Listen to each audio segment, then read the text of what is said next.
अयोध्या में राम राम के आज के एपिसोड में आपका बहुत स्वागत है। आज हम आपको अयोध्या में सूर्यदेव की महिमा से जुड़ी जानकारी देंगे, लेकिन पहले एक अहम खबर आपको बता देते हैं। प्राण प्रतिष्ठा समारोह की तैयारियों के बीच में राम जन्मभूमि परिसर में पक्षीराज जटायु की भव्य प्रतिमा स्थापित की गई है। 22 जनवरी को मंदिर के उद्घाटन के साथ ही प्रधानमंत्री नरेंद्र मोदी जटायु की प्रतिमा का अनावरण भी करेंगे।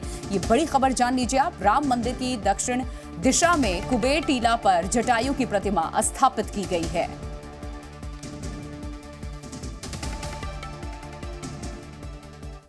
तो अयोध्या में राम और रामायण से जुड़े सभी प्रसंग दर्शन की कवायदत अब की जा रही है, लोगों तक पहुंचाई जाए।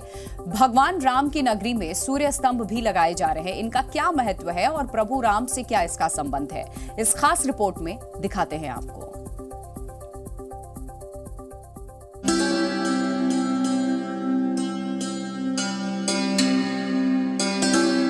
राम मंदिर के अंदर की ये तस्वीरें अद्भुत हैं, अलौकिक है और आनंदित करने वाली है।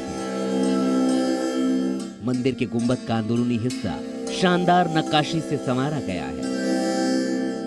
मंदिर निर्माण में कला और संस्कृति के साथ साथ प्राचीन सभ्यता की भी झलक है।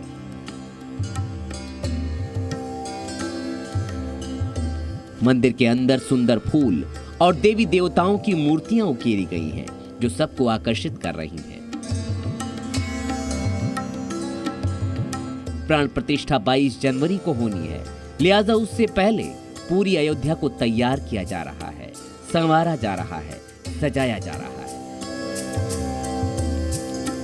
कामकाज पूरी रफ्तार से जारी है और लगातार समीक्षा भी की जा रही है। उम्मीद यही है कि तय वक्त पर सभी काम पूरे हो जाएंगे और जब रामलला भव्य मंदिर में विराजेंगे, तब अयोध्या भी पूरी तरह से नए स्वरूप में होगी। अयोध्या में जो भगवान राम मंदिर का निर्माण हो रहा है, उसकी प्रगति समीक्षा की जा रही है और अब तक की समीक्षा से हम आश्वस्त हैं कि 22 जनवरी को जो कार्यक्रम है प्राण प्रतिष्ठा का, वह सही और पूर्ण रूप से और एक जो व्यवस्था के अनुकूल हो सकेगा। यह पूरा प्रयास है, आश्वस्त हैं और भगवान राम नए मंदिर में अपना स्थान लेंगे। राम मंदिर के साथ साथ पूरी अयोध्या के संवारने और सजाने के लिए बड़े स्तर पर काम हो रहा है। प्रभु श्री राम की नगरी अब सूर्य स्तंभों से भी संवारी जा रही है। नई अयोध्या में 25 जगहों पर सूर्य स्तंभ लगाए जा रहे हैं। इन सूर्य स्तंभों का काफी महत्व है और इन्हें लगाने के पीछे गहरा संदेश छिपा है। पूरे शहर में 25 जगहों पर सूर्य स्तंभ लगाया जा रहा है, क्योंकि प्रभु राम सूर्यवंशी थे और इस दृष्टि से सूर्य का इस दिशा अयोध्या में विशेष महत्व है और हम सोलर सिटी के रूप में भी अयोध्या को विकसित कर रहे हैं। इसके साथ साथ जो सूर्य की महिमा है उसको प्रदर्शित करने के लिए, श्रद्धालुओं के मन में श्रद्धा भाव आए, इसके लिए हम लोग हर जगह पर ये सूर्य स्तंभ लगा रहे हैं। और सर उसके जय श्री राम हनुमान जी के चित्र जी बिल्कुल, उस पर पौराणिक चीज़ें ही उकेरी जाएंगी ताकि जो श्रद्धा का भाव है मन में वही उनको परिलक्षित हो। उन सभी डिज़ाइन जो भी पौराणिक महत्व के ऐसे सिंबल्स हैं उनको हम लोग लगाएंगे ताकि लोगों को जो एक, मैं बार बार इसको रिपीट कर रहा हूँ कि श्रद्धा का जो भाव है वो मन में वो जगह जगह पर रिफ्लेक्ट हो। भगवान श्री राम सूर्यवंशी राजा थे। इसी पौराणिक महत्व को देखते हुए अयोध्या का श्रृंगार सूर्य के प्रतीकों के साथ भी किया जा रहा है। प्रभु श्री राम जो है वो रघुवंशी है, जो सूर्यवंशी है, तो वो यहाँ पे आने के बाद लोगों को लगना चाहिए कि यहाँ पूरा हम आए हैं तो सूर्यास्त की ज्योत जो दिखाई देंगी, तो उन्हें जो लोग चारों धाम करके आते हैं, वैसा अभी ये 5वां धाम बनेगा। कि जो लोग बोलते थे चारों धाम की तीर्थ यात्रा, अभी हमारे लिए ये 5वां तीर्थ धाम हो जाएगा। उसका प्रतीक बोल के ये सूर्य स्तंभ बना रहे हम। अयोध्या में लगाए जा रहे सूर्य स्तंभ श्रद्धालुओं को भगवान श्री राम के सूर्यवंशी होने की याद दिलाएंगे, साथ ही शहर की सुंदरता में भी 4 चांद लगाएंगे। लता मंगेशकर चौक से लेकर बाईपास तक सूर्य स्तंभ लगाने का काम जोरों पर है। अभी तक 40 सूर्य स्तंभ लगाने की योजना है और कई जगह ये लगाए भी जा चुके हैं। हर स्तंभ की ऊंचाई करीब 9 मीटर है और करीब 2 करोड़ रुपए की लागत से काम चल रहा है। धर्मपथ पे रेगुलर स्पेसिंग पे जो स्टार्टिंग पॉइंट है और एंड पॉइंट है लता मंगेशकर चौक के पास, वहाँ पे हम लोग सूर्य स्तंभ बना रहे हैं। और इसके साथ साथ हमारे लगभग 90 हमारे प्लेटफॉर्म्स ये बनेंगे, साइनेज बोर्ड बढ़ेंगे, काफ़ी बड़े आपने देखा होगा। उस पर भी रामायण पे आधारित जो प्रसंग है उसको चित्रित किया जाएगा। म्यूरल पेंटिंग्स होंगे और इसमें बहुत सारे कलाकार लगे हुए हैं उसमें, और अलग अलग डिफरेंट जो कलाकृतियाँ हैं उसको बना के वहाँ पर लगाया जाएगा। अयोध्या के कण कण में राम का वास है और प्राण प्रतिष्ठा से पहले शहर में जो भी काम हो रहे हैं वहां राम की ही झलक दिखाई दे रही है। धार्मिक महत्व तो यही है कि प्रभु की प्रत्येक विषय वस्तु भगवान से संबंधित है। भगवान का सब जगह अवतार हुआ है। जलचर, थलचर, नवचर, चर अचर। वस्त्रावतार भगवान श्री कृष्ण ने द्रौपदी के वस्त्र के रूप में लिया। ऐसे ही भगवान ने जब हनुमान जी को मुद्रिका दी थी वैदेही अन्वेषण के समय में, तो मुद्रिका में भी राम नाम अंकित अति सुंदर। हर जगह राम का अर्थात स्वरूप विराजमान है। भगवान सब जगह हैं, कण कण घट घट में, और भगवान के वस्त्र, पट, आभूषण सब राममय ही हैं। इसीलिए भगवान का सब कुछ प्रकट किया जा रहा है सब जगह भगवान का, अर्थात अयोध्या ही भगवान की राममय है। तो राममय बनाने के लिए भगवान के आयुध भी मतलब इस कलयुग में राम मंदिर के निर्माण के फलस्वरूप में यहाँ पर अयोध्या में सब प्रकट हो रहे हैं। अयोध्या में सूर्य स्तंभ बनवाने के साथ साथ कई दूसरे काम भी किए जा रहे हैं। पौराणिक महत्व के लिहाज से अलग अलग जगहों पर 90 बड़े बोर्ड लगाए जा रहे हैं। इन सभी बोर्ड में रामायण पर आधारित प्रसंग उकेरे जाएंगे। इसके लिए म्यूरल पेंटिंग का सहारा लिया जाएगा। सभी प्रमुख मार्गों पर द्वार भी बनाए जाएंगे और हर द्वार पर अयोध्या की थीम होगी। इसके अलावा अयोध्या को सोलर सिटी के तौर पर विकसित करने के लिए भी तेजी से काम चल रहा है। अभी तक हम लोग जो 40 मेगावाट का प्लांट है उसका निर्माण कार्य शुरू हो गया है। साथ ही साथ हम लोगों ने लगभग 3.5 से 4 मेगावाट का सरकारी बिल्डिंगों एवं निजी जो बिल्डिंग हैं, चाहे घरेलू हैं या कनेक्शन हैं या फिर कमर्शियल बिल्डिंग हैं, वहाँ पे सोलर रूफटॉप लगाने का कार्य भी कर लिया है। साथ ही सोलर लाइट, सोलर ट्री, इन सबका भी कार्य तेज़ी से बढ़ रहा है। दिसंबर के अंत तक जो है हमारा सोलर बोट सरयू नदी पे वो भी चालू होने की उम्मीद है पूरी। मंदिर के उद्घाटन की तारीख जैसे जैसे नजदीक आ रही है वैसे ही श्रद्धालुओं की तादाद में भी इजाफा हुआ है। हर रोज देश के अलग अलग हिस्सों से बड़ी संख्या में भक्त पहुंच रहे हैं और आने वाले दिनों में इनकी संख्या और बढ़ने की संभावना है। इसीलिए प्रशासन की ओर से तैयारियां भी उसी हिसाब से हो रही हैं। बड़ी संख्या में लोग दर्शन करने के लिए यहाँ पहुँच रहे हैं। रामलला का दर्शन पूजन हो रहा है। जल्द ही जो है इन लोगों के दर्शन मार्ग में भी बदलाव किए जाएंगे, लेकिन उसके पहले जो मंदिर निर्माण के कार्य हैं जो प्राण प्रतिष्ठा के पहले पूरे किए जाने की तैयारी की जा रही है। इसमें हम जहाँ खड़े हैं जन्मभूमि पथ है और ठीक सामने मंदिर का निर्माण चल रहा है। निर्माण कार्य तेज गति से किया जा रहा है। भूतल का कार्य लगभग पूरा हो गया है और प्रथम तल के कार्य को जो है संपन्न किया जा रहा है। तो वहीं हम आपको दूसरी साइड दिखाना चाहेंगे कि यात्री सुविधा केंद्र बनाया जा रहा है और इसके साथ ही यहाँ पर सुरक्षा के तमाम उपकरण, बैग स्कैनर मशीन सहित तमाम जो सुरक्षा के उपकरण हैं उसको लगाए जाने का कार्य किया जा रहा है। अयोध्या का माहौल राममय होने लगा है। मंदिर निर्माण को लेकर अयोध्यावासी बेहद उत्साहित हैं और सभी 22 जनवरी का बेसब्री से इंतजार कर रहे हैं। अयोध्या में इन दिनों राम मंदिर के मॉडल खरीदने की भी लोगों में होड़ है। राम जन्मभूमि का मिनिएचर मॉडल है और हम तो यहाँ पे इसलिए देखने आए थे कि हम अपने कुछ गेस्ट को इनवाइट करेंगे, तो इनवाइट के साथ देने के लिए बहुत सुंदर सा मॉडल हमें जो समझ में आया वो हमें लगा वो इनविटेशन का एक मिनिएचर। राम मंदिर की तर्ज पर ही लकड़ी के मंदिर के मॉडल तैयार किए गए हैं। अगस्त 2020 के बाद लकड़ी से बने राम मंदिर के मॉडल की काफी मांग बढ़ चुकी है। वुडन बेस्ड MDF का मॉडल है राम मंदिर का। उसके मतलब राम मंदिर के आधार पर ही पूरा डिज़ाइन तैयार किया हुआ है ये। और जब से ये डिसीजन आया है राम मंदिर का और जब से मॉडल का एक वो तैयार हुआ है, मॉडल तैयार हुआ है, तब से इसकी डिमांड बहुत ज़्यादा बढ़ गई है। प्राण प्रतिष्ठा समारोह की तैयारियां तेज हैं। पूरी अयोध्या सज धज कर तैयार हो रही है। 500 वर्षों के इंतजार के बाद करोड़ों श्रद्धालुओं का सपना साकार हो रहा है। इसीलिए सभी उत्साहित हैं। कोशिश इस बात की हो रही है कि 22 जनवरी को जब रामलला मंदिर में विराजेंगे तब पूरे देश में उत्सव का कैसा माहौल होगा। ब्यूरो रिपोर्ट, जी मीडिया।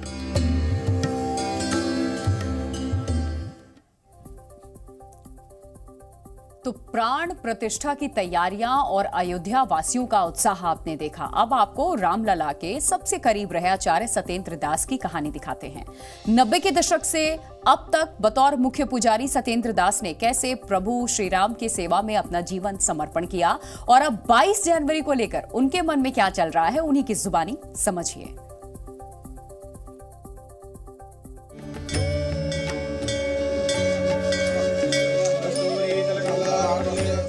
रामलला की आरती, पूजा और सेवा में लीन मुख्य पुजारी आचार्य सत्येंद्र दास ने कई उतार चढ़ाव देखे हैं। मर्यादा पुरुषोत्तम भगवान राम के जीवन की सीख आचार्य सत्येंद्र दास के आचार विचार में पूरी तरह दिखती है। करीब 31 साल से आचार्य सत्येंद्र दास भगवान राम की सेवा कर रहे हैं। आचार्य सत्येंद्र दास का ये आश्रम है। आचार्य सत्येंद्र दास राम जन्मभूमि के मुख्य पुजारी हैं। 1992 से ही वो रामलला की पूजा अर्चना करते आए हैं। आचार्य सत्येंद्र दास ने ही टेंट से लेकर अब अस्थाई मंदिर और अब गर्भगृह में जब रामलला विराजमान होंगे उसके साक्षी रहे हैं। बहुत से ऐसे मौकों पर मैंने आचार्य सत्येंद्र दास से जब बातचीत की, वो काफ़ी भावुक हो जाते थे। जब राम मंदिर के पक्ष में फैसला नहीं आया था, उनके मन में ये रहता था कि वो अपनी जिंदगी में भव्य राम मंदिर देख पाएंगे या नहीं, क्योंकि 2019 से पहले मेरी उनसे कई बार की मुलाकातें हुई और हर बार उनका एक ही सवाल रहता था कि राम मंदिर का निर्माण कब होगा, कब रामलला टेंट से बाहर आएंगे। और आचार्य सत्येंद्र दास का वो सपना अब 22 जनवरी 2024 को पूरा होने जा रहा है। आचार्य सत्येंद्र दास ने अयोध्या में भगवान राम के 28 वर्षों का टेंटवास देखा है। मार्च 2020 में जब मुख्यमंत्री योगी आदित्यनाथ ने रामलला को अस्थाई मंदिर के गर्भगृह में विराजमान किया, आचार्य सत्येंद्र दास इसके भी गवाह रहे।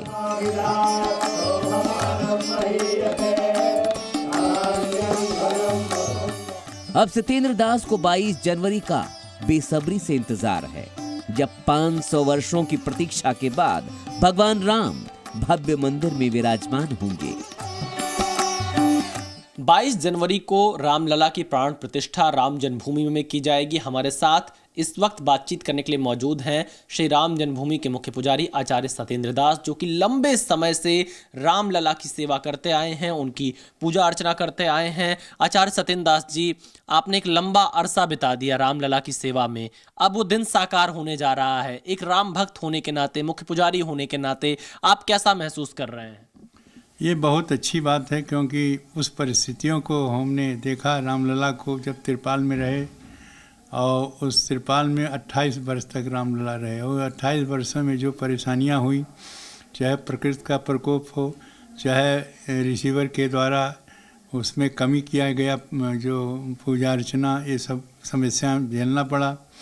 जब से अस्थाई मंदिर में भगवान रामलला आए गए हैं और ट्रस्ट के द्वारा उसकी व्यवस्था हो गई, तब से सब कुछ सुविधा है। वहाँ एक पंखा रहा, यहाँ तो एसी है, कूलर है, सब कुछ है। तो जो समस्याएं रही वो तो बीत चुकी हैं, और वो समस्या को प्रतीक्षा करना पड़ा 28 वर्ष तक कि रामलला कब इस तिरपाल से उठ करके वो भव्य मंदिर में विराजमान होंगे। वो समय आ गया है।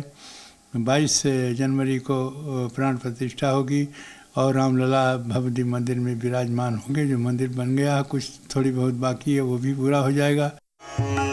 आचार्य सत्येंद्र दास करीब 65 साल से अयोध्या में रह रहे हैं, मगर रामलला के साथ उनका लगाव बचपन से ही है। अयोध्या में एक छोटे से आश्रम में वो निवास करते हैं और अपना पूरा जीवन प्रभु श्री राम की सेवा में उन्होंने अर्पित कर दिया है। आचार्य सत्येंद्र दास का ये आश्रम है राम जन्मभूमि से लगभग 1 किलोमीटर की दूरी पर। यहाँ ये उनका स्थान है जहाँ पर पूजा अर्चना करने के बाद आकर वो विश्राम करते हैं, अपने जो उनके भक्त हैं उनके साथ मुलाकात करते हैं और बेहद छोटे से कमरे में श्री राम जन्मभूमि के मुख्य पुजारी आचार्य सत्येंद्र दास रहा करते हैं। ये उनका आश्रम है जहाँ पर वो फिलहाल विश्राम कर रहे हैं। हमने उनसे थोड़ी देर पहले बातचीत भी की थी कि इस बार उनको कैसा लग रहा है कि जब राम जन्मभूमि पर राम मंदिर का निर्माण हो रहा है, और बहुत सारे उतार चढ़ाव आचार्य सत्येंद्र दास ने इस दौरान देखे हैं और उन्होंने इस पूरे आंदोलन की धार को देखा है, बहुत सारे बयानों को सुना है और सबसे ज्यादा अगर कोई रामलला के करीब रहा इस आंदोलन के दौरान तो वो आचार्य सत्येंद्र दास रहे, क्योंकि हर सुबह शाम वो आरती करते हैं, पूजा अर्चना करते हैं, रामलला को भोग लगाते हैं और रामलला के बेहद करीब आचार्य सत्येंद्र दास ही हैं। आचार्य सत्येंद्र दास का जन्म संत कबीर नगर में हुआ। वो अपने पिता के साथ बचपन में अयोध्या आते रहते थे। इसी दौरान वो अभिराम दास जी से प्रभावित हुए और 1958 में हमेशा हमेशा के लिए अयोध्या आ गए। अभिराम दास वही हैं जिन्होंने 1949 में राम जन्मभूमि के गर्भगृह में मूर्तियां रखी थी। 1976 में आचार्य सत्येंद्र दास अयोध्या के संस्कृत महाविद्यालय में सहायक अध्यापक नियुक्त हुए। यहीं से उनके जीवन का नया अध्याय शुरू हुआ। इस वक्त मैं अयोध्या में मौजूद हूं। राम जन्मभूमि के नजदीक ये आचार्य सत्येंद्र दास का आश्रम है और आचार्य सत्येंद्र दास 1958 में संत कबीर नगर से अयोध्या आए और पढ़ाई लिखाई करने के बाद उन्हें 1976 में एक संस्कृत के स्कूल में नौकरी मिली और उस वक्त उनकी तनख्वाह मात्र 75 रुपए थी और उन्होंने धर्म कर्म की तरफ, भारतीय संस्कृति की तरफ, पूजा अर्चना की तरफ ज्यादा ध्यान दिया और धीरे धीरे वो संत बनने की ओर आगे बढ़ने लगे। 90 के दौर में जब मंदिर आंदोलन चरम पर था, उसी दौरान आचार्य सत्येंद्र दास वीएचपी नेताओं के संपर्क में आए। विनय कटियार से भी नजदीकी बढ़ी और ऐसा संयोग बना कि वो रामलला के मुख्य पुजारी नियुक्त कर दिए गए। आचार्य सत्येंद्र दास जब संस्कृत के शिक्षक थे तो इस दौरान उनकी मुलाकात विश्व हिंदू परिषद के नेताओं से हुई, बजरंग दल के नेताओं से हुई, विनय कटियार के संपर्क में आए और एक वक्त ऐसा आया 1992 में, तारीख थी 1 मार्च, जब आचार्य सत्येंद्र दास को राम जन्मभूमि का प्रधान पुजारी नियुक्त किया गया और इसकी जानकारी तत्कालीन प्रशासन को दी गई। उस समय आचार्य सत्येंद्र दास के साथ 4 सहायक पुजारियों की भी नियुक्ति की गई। तब से यह सिलसिला लगातार चलता आ रहा है और आज भी आचार्य सत्येंद्र दास राम जन्मभूमि के मुख्य पुजारी हैं और उनके साथ 4 सहायक पुजारी इस वक्त तैनात हैं। तब से लेकर आज तक आचार्य सत्येंद्र दास अनवरत रामलला की पूजा कर रहे हैं। मौसम कैसा भी हो, तकलीफ कितनी भी हो, आचार्य सत्येंद्र दास प्रभु की सेवा से कभी भी मुक्त नहीं हुए। भगवान राम ही उनके आदर्श हैं और उनके जीवन को आधार बनाकर ही वो आगे बढ़ते हैं। आचार्य जी, क्योंकि आप जब तिरपाल में रामलला की पूजा करते आए, उस समय में और आपके समय में आप कितना फर्क देख रहे हैं? मैं इससे पहले जब आपका इंटरव्यू करता था, जब राम मंदिर के पक्ष में फैसला नहीं आया था, कई बार आप भावुक हो जाते थे कि कब तक मंदिर बनेगा पता नहीं, लेकिन अब तो आपके सामने साक्षात मंदिर बन रहा है। कितना अंतर देख रहे हैं? देखिए, बहुत अंतर पड़ा और समय की होता है। चक्रवर्ती परिवर्तनते सुखानि च दुखानि च, सुख और दुख चक्र के समान चलता रहता है। तो उसी प्रकार से जिस प्रकार से भगवान सूर्य उदय होते हैं वास्तविक होते हैं, तो देख करके प्रकृति का जो स्थिति है और भगवान के जो 14 वर्ष का वनवास हुआ था, जाते समय जब माता सीता जी ने जाने की तैयारी किए हैं कि नहीं हम भी चलेंगे, तो उन्होंने सांत्वना उनको दिया था कि दिवस यात नहीं लागे ही 12, सुंदर सिखवन सुनो हमारा। यह समय 14 वर्ष बीतते, ज़्यादा समय नहीं लगेगा और हमारे शिक्षा ले, तुम अयोध्या रहो और साथ में न चलो। लेकिन उन्होंने एक ऐसी उदाहरण दिया कि जीव बिन देह नदी बिन बारी, तैसे नाथ पुरुष बिन रानी। अंत में भगवान श्री राम को, सीता माता को साथ में लेकर के चलना पड़ा।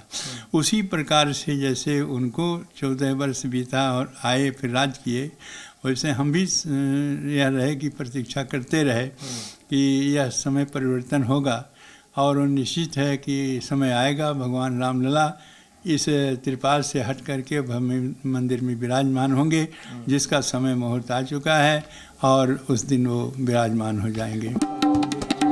रामलला की सेवा करते हुए आचार्य सत्येंद्र दास को कई तकलीफों का सामना करना पड़ा, मगर अब मंदिर निर्माण देखकर वो आनंदित हैं, प्रफुल्लित हैं, रोमांचित हैं। मंदिर ट्रस्ट ने भी पुजारियों के लिए सुविधाएं बढ़ाने का फैसला लिया है।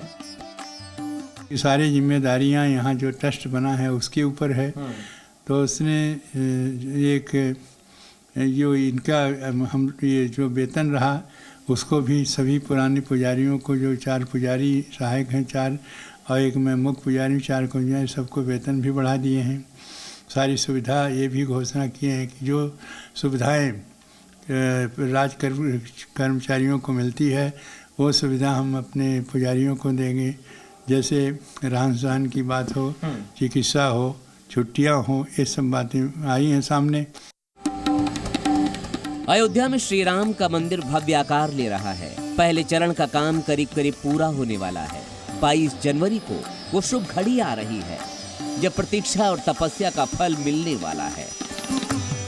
आचार्य सत्येंद्र दास अपने आप को सौभाग्यशाली मानते हैं कि वो अपनी आंखों के सामने ऐसा सपना साकार होते देख रहे हैं जिसके लिए उन्होंने ताउम्र प्रार्थना की, संघर्ष देखा और सड़क से लेकर अदालत तक लड़ाई भी देखी। अयोध्या से विशाल पांडे के साथ ब्यूरो रिपोर्ट, जी मीडिया।